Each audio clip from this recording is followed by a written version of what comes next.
একবার মিরাজের রাতে রসূলুল্লাহ পৌঁছালেন সপ্তম আকাশের সীমায়। তার সঙ্গে ছিলেন জিব্রাইল আলাইহি ওয়াসাল্লাম, আসমানের মহান ফেরেশতা। কিন্তু হঠাৎই জিব্রাইল থেমে গেলেন। নবীজি সাল্লাল্লাহু আলাইহি ওয়াসাল্লাম বিস্মিত হয়ে বললেন, হে জিব্রাইল, তুমি থেমে গেলে কেন?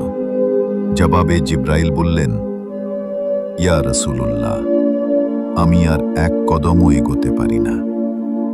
আল্লাহ এই স্থান সিদরাতুল মুনতাহা তৈরি করেছেন শুধু আপনার জন্য।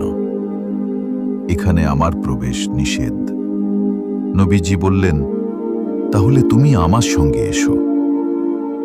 কিন্তু জিব্রাইল কাঁপতে কাঁপতে বললেন, আমি যদি এক কদমও এগোই, আমার অস্তিত্ব বিলীন হয়ে যাবে। আমি আল্লাহর আদেশ অমান্য করতে পারি না। এই মুহূর্তে জিব্রাইলের রূপ বদলে গেল। তিনি পাখির মতো রূপ নিলেন, কিন্তু তার শক্তি হারিয়ে গেল। তিনি বুঝলেন, আল্লাহর বিশেষ রহমত শুধু তার প্রিয় বান্দার জন্যই বরাদ্দ।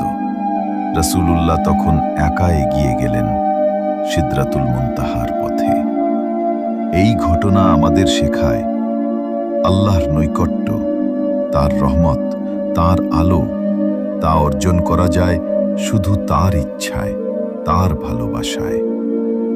যেখানে ফেরেশতাও থেমে যান, সেখানে নবী সাল্লাল্লাহু আলাইহি ওয়াসাল্লাম এগিয়ে যান। এটাই আল্লাহর প্রিয়তম বান্দার মর্যাদা।